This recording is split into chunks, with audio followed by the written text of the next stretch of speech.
Anyone who's done laser-guided bombing in the Hornet knows that this little switch down here is the absolute bane of our existence, second perhaps only to this switch over here.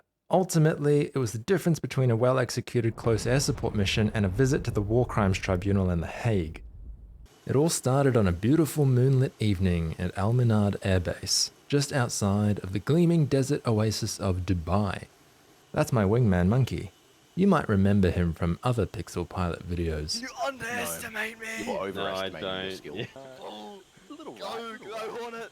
His unwavering professionalism and exceptional airmanship recently earned him a place in the coveted 75 Squadron, and this is our first urban CAS training mission since he made the step up.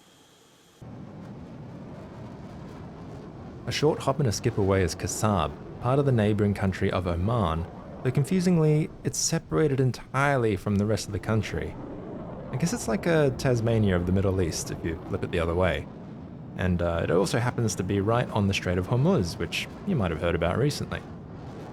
One of our convoys got ambushed real bad around there, and to avoid a repeat, we've been called in to provide air support. We get given our 9 line, which is a series of complicated instructions that tell us what to hit, where it is, which way to attack it from, which way to hightail it out of there, plus some pertinent details like the location of friendly troops and any baddies that might be able to shoot us down. First target is an infantry fighting vehicle, and the strike goes off without a hitch. Shack IFV. Next, Monkey gets called in to hit a vehicle heading south. Again, good effect on target. Then we get asked to recon the road ahead, and that's when we spot some infantry advancing south towards our convoy. Monkey takes the call but mutes his mic shortly after when his mum comes into his room and he forgets to unmute. Now this situation is a relatively rare occurrence in real-world military operations, though it does happen from time to time, and it highlights some of the key differences between DCS and actual combat situations. Having not heard that he was already inbound on the target, I try to advise our JTEC on the ground that the troops are moving position when all of a sudden 500 pounds of high explosives arrives on the scene. Problem solved, I suppose, but Monkey might get chewed out here for releasing weapons without a cleared hot call. We got one more bomb to go, and this time it's a building housing an RPG team.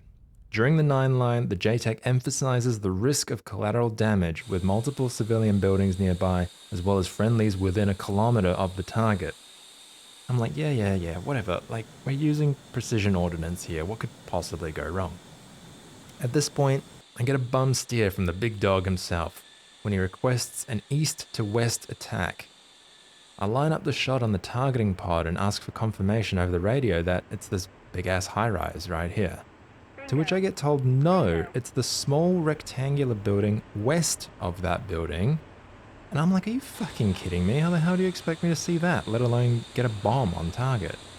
He tells me to reposition slightly to the north so I can get eyes on it, and it finally comes into view.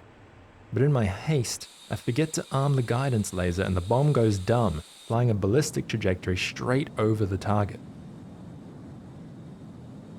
Lead us not into temptation, but deliver us. Well, I'm not sure where that bomb ended up, but hey, I'm sure it's fine, right?